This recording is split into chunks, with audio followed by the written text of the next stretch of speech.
He stood at her doorstep with flowers in one hand and lies in the other, ready to steal her inheritance. But what he didn't know was that her heart would steal something far more valuable from him, his entire carefully constructed world of deception. Stay with me, because what unfolds next isn't just a tale of betrayal. It's a story about how the most carefully laid plans can crumble when genuine emotion breaks through the walls we build. This is about a man who thought he had it all figured out, until the very person he intended to deceive became the only truth he'd ever known. What comes next might remind you that sometimes the heart sees what the eyes deliberately hide, and that the most dangerous game is the one we play with our own souls. He had always been good at reading people. Too good, some would say. In the shadowy corners of upscale bars and charity galas, he'd perfected the art of becoming exactly what someone needed him to be: a sympathetic ear for the lonely, a charming distraction for the bored, a promising future for those desperate to believe in second chances. At 34, his face still carried the kind of earnest vulnerability that made people want to trust him, want to save him, want to believe his carefully rehearsed stories of hardship and redemption. It was a gift, this ability to shapeshift into the perfect companion, and he'd used it to survive in a world that had taught him early on that sentimentality was a luxury he couldn't afford. His latest target was different, though. She wasn't just another lonely heiress looking for meaning in her trust fund life. She was a puzzle wrapped in cashmere and quiet dignity, a woman whose wealth came not from family money, but from her own brilliant mind and relentless work ethic.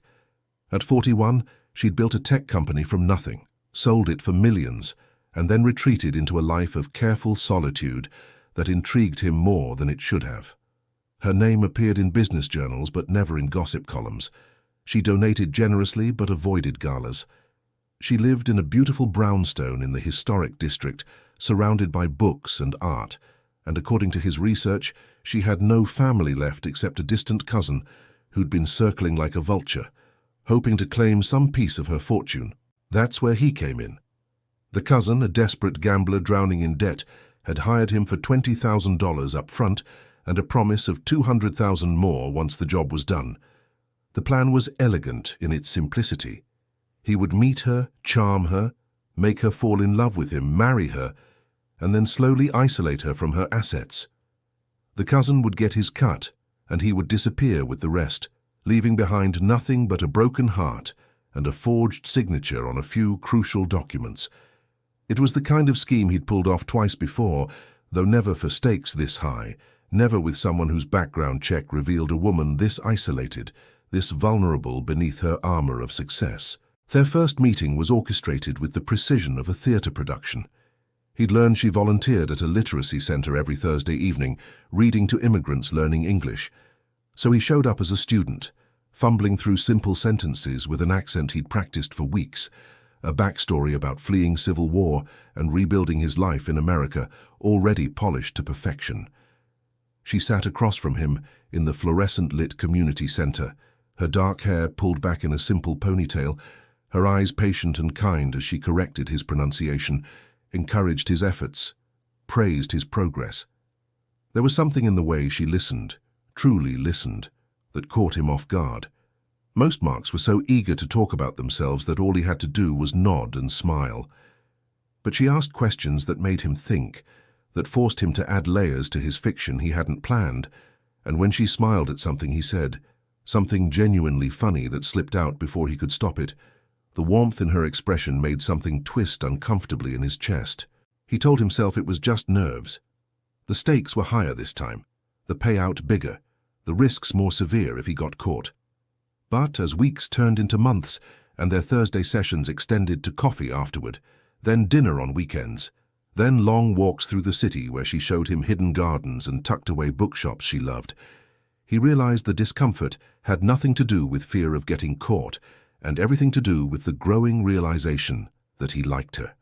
Not as a mark, not as a means to an end, but as a person whose company he genuinely enjoyed, whose laugh made him want to earn it again, whose stories about building her company from a tiny apartment with nothing but determination and student loans made him ashamed of every easy shortcut he'd ever taken. She told him about her childhood during one of those walks, her voice soft with old pain, as she described foster homes and temporary families, the way she'd learned early that the only person she could truly rely on was herself. She'd put herself through college, working 3 jobs, slept in her car for a semester when rent was due and code was calling, built something from nothing because she had nothing to lose. And then she'd lost it all anyway, not the company, but the relationships she'd neglected while building it. A marriage that crumbled under the weight of her ambition, friends who drifted away when success made her schedule impossible, the cousin who only called when he needed money, a reminder that even blood ties could be transactional. She said these things without self-pity, just stating facts, but he heard the loneliness underneath, recognized it because it mirrored his own, and for the first time in his carefully orchestrated life, he felt like a complete fraud, because she thought he was someone real, someone who'd survived hardship and still believed in goodness, someone who read poetry in his native language and worked 2 jobs to send money back to a family that didn't exist, someone who looked at her like she hung the moon, which terrifyingly was becoming less of an act with every passing day. When she reached for his hand during a movie, her fingers tentative and hopeful, he felt something crack inside the armor he'd built around his heart. When she kissed him for the first time, standing in her doorway with rain falling behind him and her eyes full of tender vulnerability, he kissed her back and knew with absolute certainty that he was in serious trouble. The cousin started calling more frequently, demanding updates, pushing for the next phase of the plan. He needed to propose, needed to get access to her accounts, needed to move faster because his debts were piling up and dangerous people were asking questions. But every time he looked at her, every time she smiled at him with that open, trusting expression that said she believed in him, believed in them, he found excuses to delay. Just 1 more week, just 1 more month, just a little more time to figure out what the hell he was going to do when the woman he was supposed to betray had somehow become the only honest thing in his entire dishonest life. 6 months into their relationship, she invited him to move into her brownstone, and he said yes even though every instinct screamed that he was crossing a line he'd never crossed before. The house was everything she was, elegant and warm, filled with soft light and comfortable silences, bookshelves that climbed to the ceiling and artwork that spoke of careful curation rather than careless wealth. She gave him a key with trembling hands, her voice almost shy, as she said she knew it was fast, maybe too fast, but life was short and she'd wasted too much of it being afraid of connection, being afraid of needing someone, and with him she felt like maybe, just maybe, she could learn to trust again. He took the key and felt its weight like an anchor, like a noose, like a lifeline all at once. Living with her was nothing like he'd imagined. She wasn't demanding or suspicious. She didn't check his phone or question his past or push for information he couldn't give. Instead, she simply existed alongside him with a quiet grace that undid him piece by piece. She made coffee every morning and left a cup on the counter for him, remembered how he took it even though he'd mentioned it only once. She hummed while cooking dinner, old songs from a childhood she rarely spoke about, and when he asked about them she'd smile and say some melodies stay with you even when everything else fades. She worked from home most days, and he'd find her curled up in the window seat of her office, lost in code or strategy documents, and the look of pure concentration on her face made him want to protect her from everything, including himself, especially from himself. The cousin grew more aggressive. The calls came at odd hours, the threats more explicit. He needed money now, not next month, not when the plan was complete. People were circling, and if he didn't pay up soon, things would get ugly. He could expose everything. He could tell her the truth about who he really was, what he'd been hired to do, and then where would they both be? The blackmail was clumsy and desperate, but it worked because the cousin knew his weak spot now. He couldn't let her find out like that.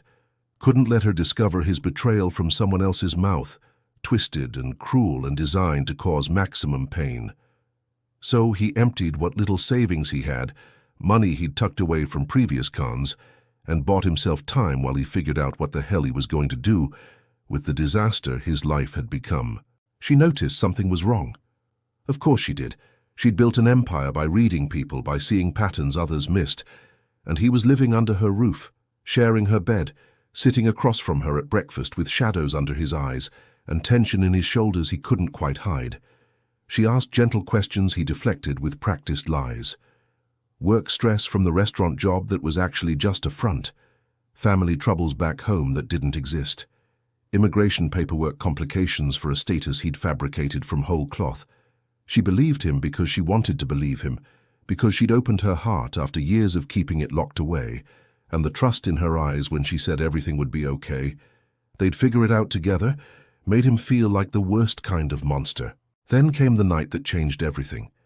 They were having dinner, just the two of them, candles on the table and wine breathing in crystal glasses, when she reached across and took his hand. Her thumb traced circles on his palm, a gesture so familiar now it felt like coming home. And she said she had something important to tell him. His heart stopped. She knew. Somehow she'd figured it out. And this was it, the moment where everything collapsed and he lost the only real thing he'd ever had. But instead, she told him she loved him. Said it simply, directly, without games or conditions. Said she hadn't planned to fall in love, had actually tried very hard not to, but somewhere between teaching him English and learning his heart, she'd realized he was the person she'd been waiting for her entire careful, lonely life. He should have told her the truth right then. Should have confessed everything, begged forgiveness, taken whatever consequences came, and at least preserved some shred of integrity. But the words stuck in his throat, trapped behind the overwhelming realization that he loved her too, not as part of the con, not as a manipulation or a tactic, but truly, deeply, terrifyingly loved her in a way that made every other relationship in his life seem like a hollow imitation. So instead of confessing, he said he loved her too, and meant it with every atom of his being, and hated himself for the coward he was, even as he pulled her close and held her like she was the only solid thing in a world that had started spinning out of control. The cousin showed up at the restaurant where he supposedly worked, found him in the alley out back, and the confrontation was ugly. Time was up. The plan moved forward now, tonight, or he'd burn everything down. He'd already drafted emails to her lawyers, to the business journalists who'd love a story about a tech mogul conned by a professional fraud. He had photos, recordings, enough evidence to destroy not just the con, but any chance of salvaging something real from the wreckage. So he had a choice: go through with it, get the money, disappear before she could hate him, or stand there and watch his entire house of cards collapse with her buried in the rubble. The cousin's eyes were wild, desperate in the way only a gambling addict facing his final debt can be. And standing in that alley with garbage bags and broken dreams, he realized there was actually a third option he hadn't considered. He could burn himself instead. Sharing these stories of hearts caught between deception and truth isn't easy, but if you've ever felt the weight of secrets that could destroy everything you've built, you understand why these tales matter.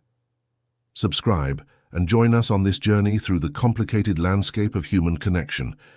Your like spreads empathy to others walking this difficult path, and your comment might share a piece of your own story that touches another soul searching for understanding. We're building something here, a community that recognizes life is rarely simple and people are rarely just one thing, and your presence makes that possible. He went home that night with a plan that terrified him more than any con ever had. He would tell her everything, every lie, every manipulation, every calculated moment that had brought them together. He'd tell her about the cousin, about the money, about the man he really was beneath the fabricated identity she'd fallen in love with. And then he'd leave. He wouldn't ask for forgiveness because he didn't deserve it, wouldn't beg her to understand because there was no understanding betrayal this fundamental. He'd just give her the truth she deserved and disappear from her life, let her hate him cleanly rather than love him falsely, and maybe, just maybe, she could move on without the scars going too deep. It was the first truly selfless thing he'd ever planned, and it felt like preparing for his own execution.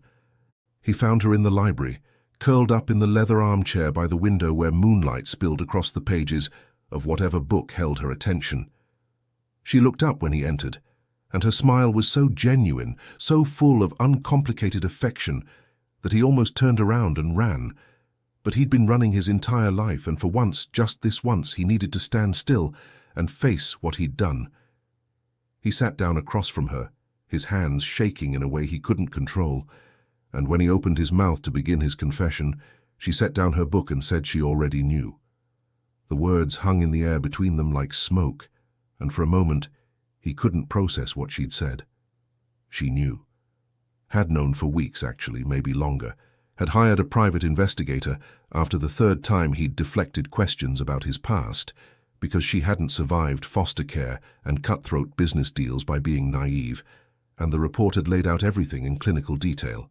His real name, his history of cons, the arrangement with her cousin, every lie he'd built their relationship on, documented and verified, and sitting in her desk drawer like a loaded gun she'd chosen not to fire.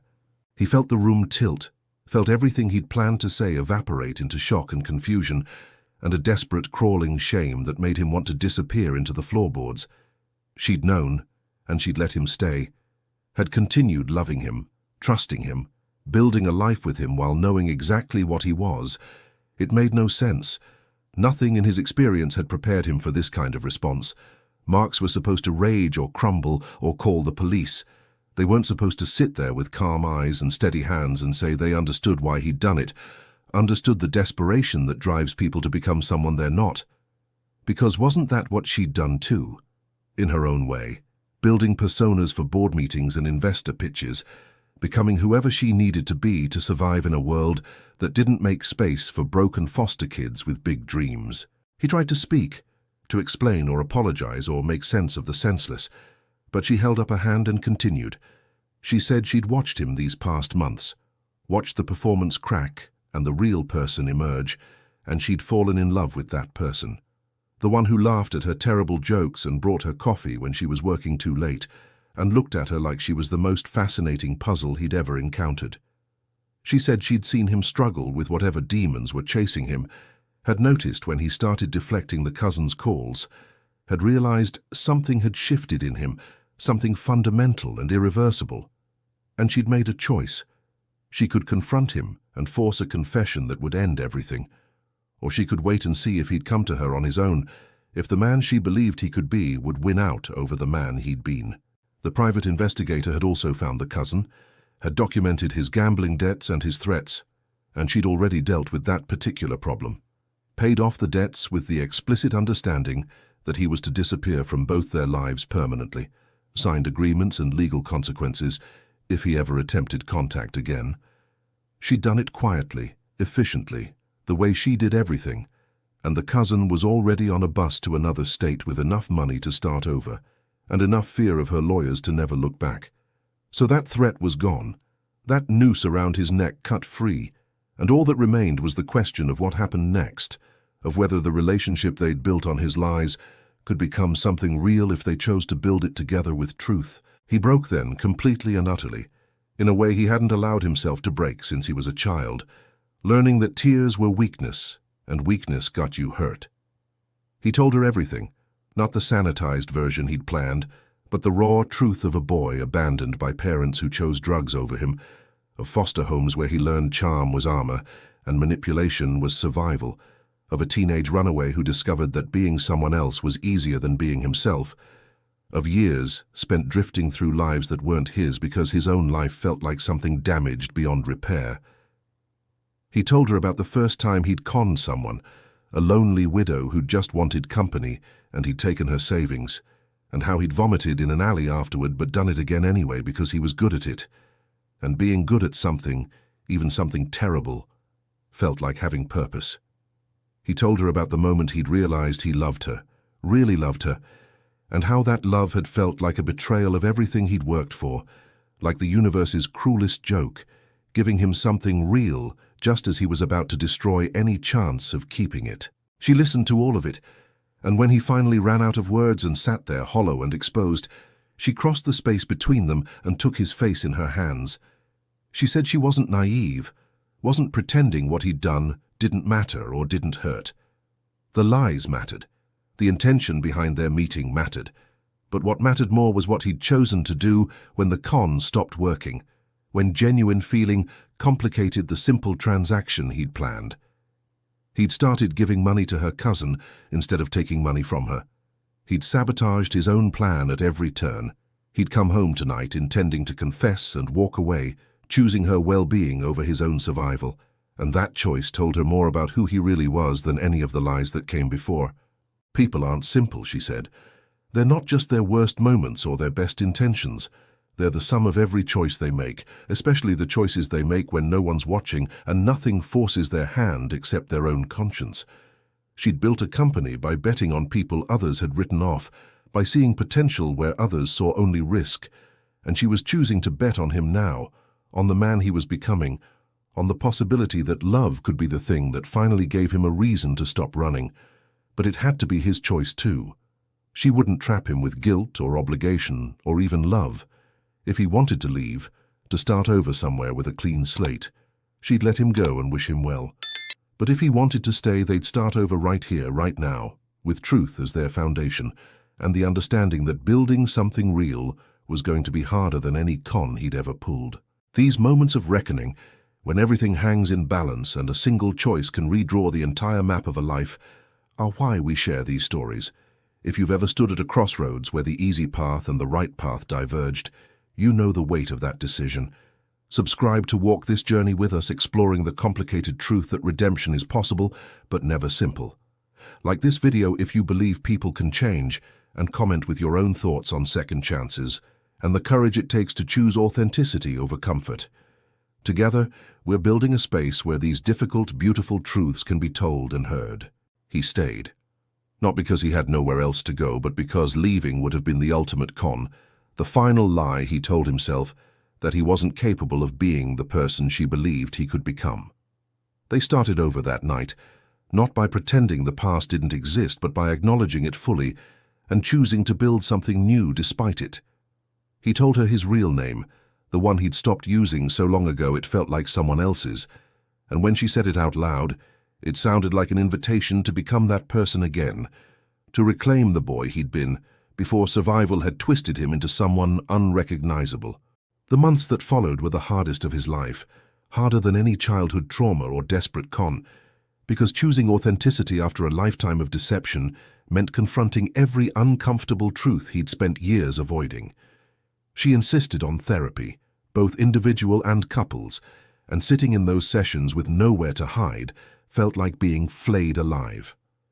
The therapist asked questions that cut straight to the bone. What did he believe he deserved? Why had he built his entire identity around being someone else? What did love mean to someone who'd learned early that attachment was dangerous and vulnerability was weakness?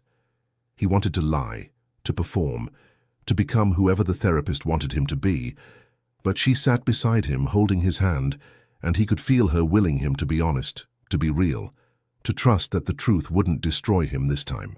He started small, rebuilding a life that was actually his. Got a legitimate job, nothing glamorous, working in a bookstore where the owner didn't ask too many questions about gaps in his resume. The pay was terrible and the work was simple, but there was something profoundly healing about showing up every day as himself, using his real name, building relationships with customers and co-workers that weren't based on calculation or manipulation. An elderly regular started asking his opinion on mysteries and thrillers, and their conversations became a highlight of his week, genuine and uncomplicated in a way he'd never experienced. A teenage kid came in looking for books about kids aging out of foster care, and he found himself sharing pieces of his own story, the real one, and watching recognition and hope. Dawn in the kid's eyes felt like a kind of redemption he hadn't known was possible. She gave him space to figure out who he was, but she also challenged him in ways no one ever had. When he fell back into old patterns, deflecting questions or shaping his responses to what he thought she wanted to hear, she called him on it gently but firmly. When he tried to isolate himself during the hard days, convinced he didn't deserve her patience or her love, she refused to let him disappear into old habits of self-protection. She made him show up, made him practice vulnerability like it was a muscle that needed strengthening. And slowly, painfully, he learned that intimacy wasn't about performance or meeting expectations, but about being seen completely and choosing to stay anyway. They had setbacks, moments when the weight of what he'd done, what he'd been, felt insurmountable. A dinner party where someone asked how they met, and the lie came out so smoothly, so automatically, that he didn't even realize he'd done it until later, when she asked why he'd reverted to the fake story instead of telling them something real. The shame of that moment, of realizing he was still choosing deception when truth was an option, nearly broke him. But she didn't walk away. She sat with him in that shame, helped him understand that unlearning a lifetime of survival mechanisms wouldn't happen overnight, that healing wasn't linear, and forgiveness, both for himself and from others, was something earned through consistent choice rather than dramatic gesture. He started making amends where he could. It was her idea initially, but once he began, he couldn't stop. He tracked down some of his previous marks, the ones whose lives he'd upended with his cons, and faced their anger and pain with nothing to offer but apology and restitution where possible. Most slammed doors in his face, a few threatened legal action, but one, a woman he'd scammed out of her savings 3 years prior, listened to his confession and his offer to pay her back in installments from his bookstore salary, and she said something that stayed with him. She said she'd been angry for a long time, had let that anger poison other relationships and make her cynical and closed off, but seeing him there on her doorstep taking responsibility had somehow freed something in her too. She didn't forgive him, not exactly, but she accepted his apology and his payment plan, and told him that people who do terrible things aren't necessarily terrible people, just people who made terrible choices, and the fact that he was trying to make different choices now meant something, even if it couldn't undo the past. A year into their second beginning, he proposed to her properly this time, not as part of a con, but as a genuine plea for her to build a life with him. He didn't have much to offer, just himself, and a commitment to keep showing up honestly even when it was hard, but he'd learned that was all she'd ever wanted anyway. She said yes with tears in her eyes, and they planned a small wedding with only a handful of people who knew their real story, their whole story, the messy, complicated truth of how they'd come together and chosen to stay.